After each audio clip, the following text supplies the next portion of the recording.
Hello. So we're back again. Here is day 5 of the African safari. We're still at the Somalisa camp in Zimbabwe of African bush camps. And you can kind of see kind of where we drove all over, either in the concession or in Hwange National Park.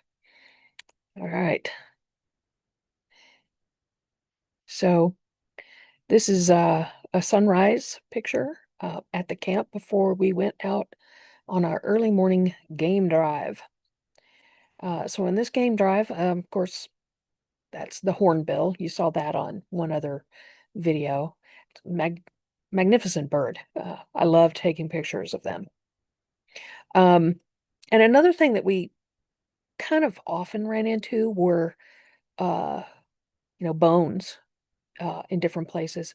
And of course, you can kind of tell that this is an elephant skull, um, and all the bones of that elephant. And you probably have read that, these carcasses, when animals die, um, so many different animals continue to utilize these bones over time. And so a lot of animals will still chew on these bones when there's no meat left on them because apparently they get nutrients out of them. This is a kudu that was at a watering hole. And I got several good pictures of this fella. Very interesting antelopes, some of the larger ones that you will see.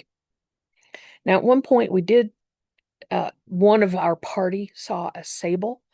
The entire group didn't see it. It was a very brief sighting, so I don't have a picture of that. But clearly, one was around, and I think that's one of the bigger antelopes.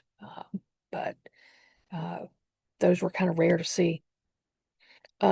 These elephants were often digging these holes. I actually saw an elephant eating sand. Weird. I know it was very weird, but apparently they get nutrients out of the sand. So, okay. And they root for other things. They use their tusks and their feet to kind of dig in the soil and things like that. So, uh, not sure what all they're finding to eat, but this one was very busy digging a hole. I just loved these animals. They're just so majestic. Seeing them in the wild is just awesome. Now, here are some baboons. Now, baboons are a little stinky. I never noticed that at a zoo, but in the wild, uh, you got used to kind of the smell of baboons. So, but they are also very noisy. They talk a lot, which is kind of interesting. So usually they're in large groups together.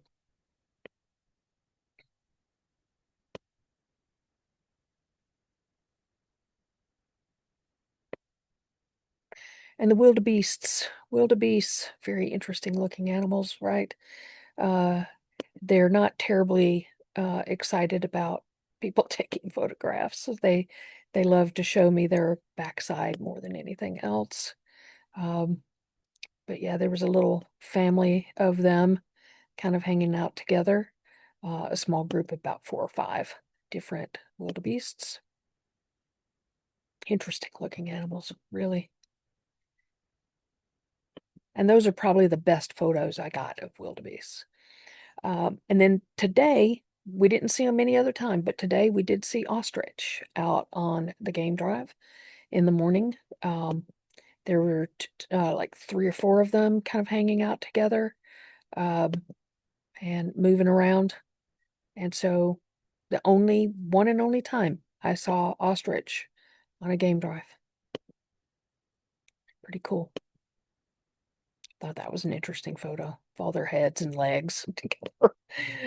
Now, um, these are very shy animals. This is also an antelope type, but it's really small. It's called the steenbok, and I mean that's the size of maybe a fairly large dog. I mean they're not huge, and this is a little boy one. because you see the little horns on the top of his head, and it's kind of the only photo I got of them. I had fleeting glimpses of the stingbok at times, and this is probably the best photo I got of one of them. Look at how cute they are. They're so little. And that's not a baby. That's a full-grown one. Okay, and then one are the watering holes. Uh, and I don't think this is one that they keep filled, although it looks like it is. Um, but usually if it has plumbing, it's got a little bubble that's kind of showing where the water's coming out. But I don't see that in this photo, so I don't think it is fed by that underground aquifer.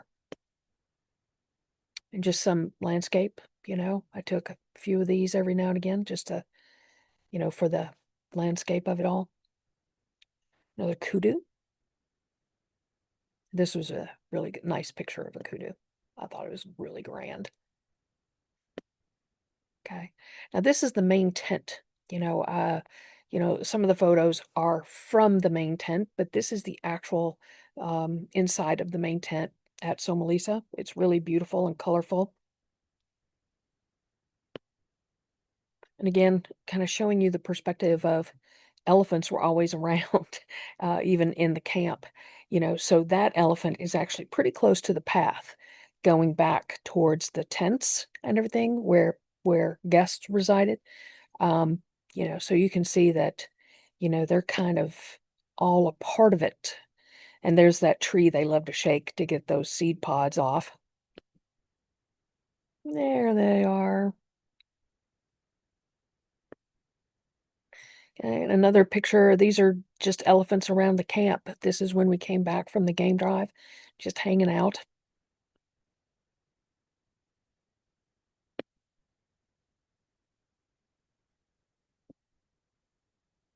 And then here's some different videos. So there were quite a few elephants around coming to the watering hole that is in front of the tent. And so I'm just going to play these for you so you can kind of see these animals kind of hanging out at the watering hole.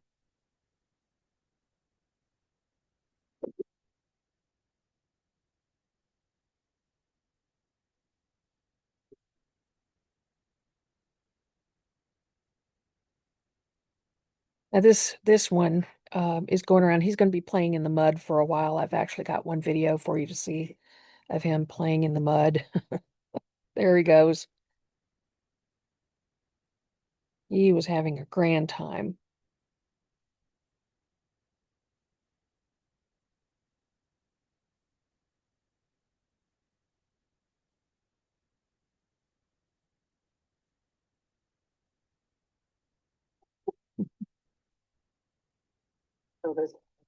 And you can see he's just getting mud all over himself. Here's another elephant. This is part of a group of maybe two or three that are hanging out. There you go. There's the younger ones hanging out.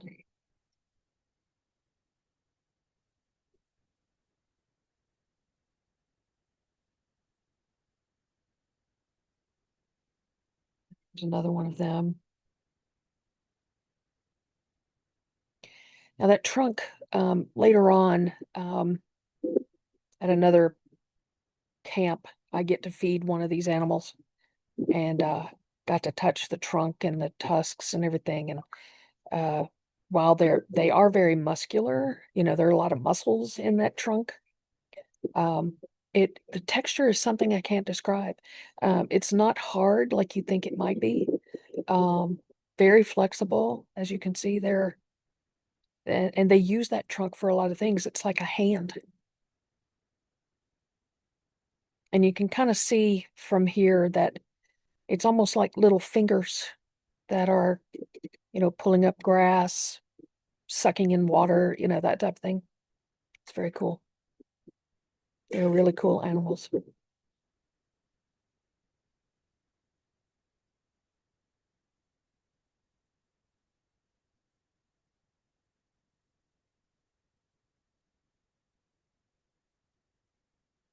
They're coming up to there's not only the watering hole, but they actually built like this little pool right in front of the of the deck of the main tent.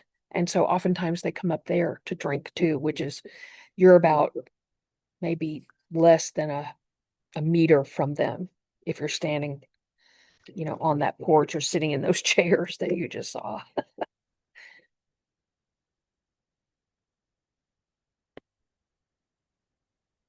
There they are. And drinking from that little pool. It's not chlorinated, it's just regular water. Because there's actually a tiny pool for people that's on a little higher deck up here at Somalisa, but I didn't see people getting in it.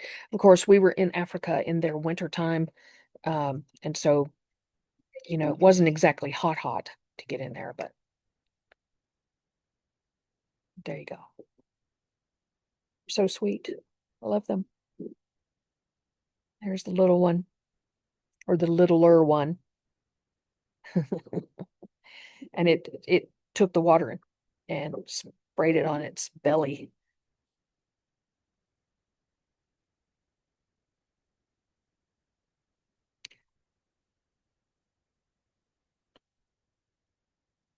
And there they go, leaving.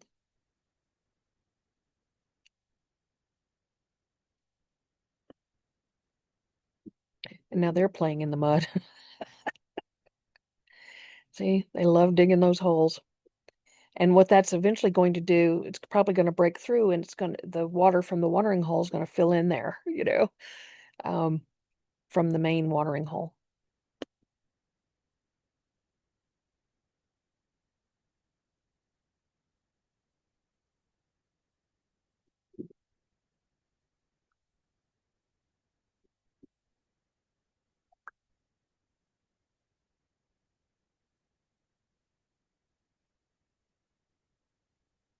Looking back at the baby, making sure it's following.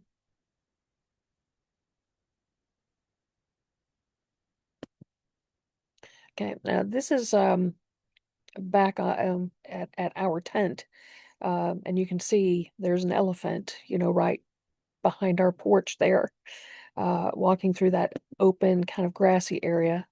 And this is just a picture of elephant footprints in the sand. Plus, you can see a lot of people walking around in their shoe prints, of course. This is at the camp.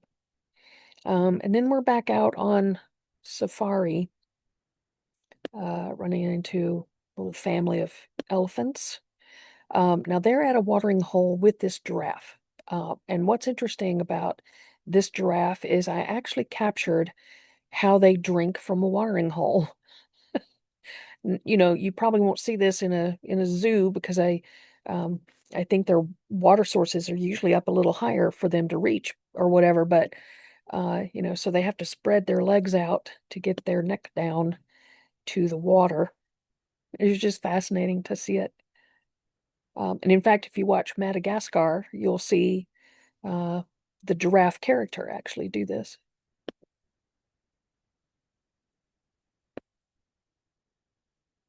And there are that family of elephants at the same watering hole. And then, of course, we ran across some water buffalo. They were quite plentiful in Somalisa.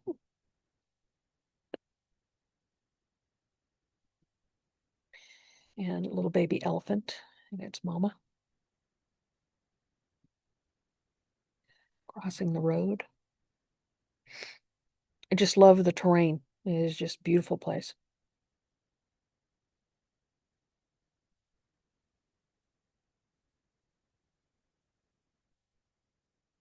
Giraffes again.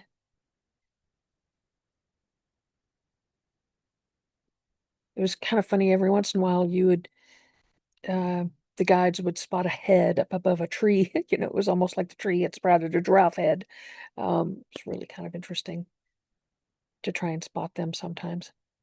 Uh, this is the road in Hawangi National Park. And sunset. And then finally, this is inside the tent at Somalisa.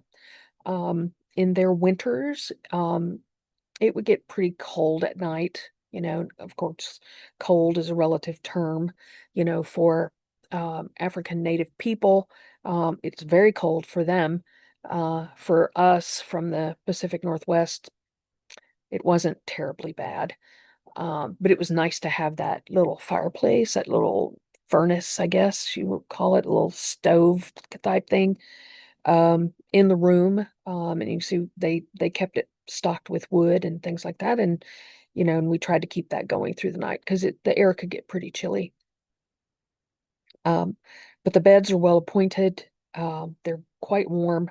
Um, and they will put what they call bush babies in the beds at night.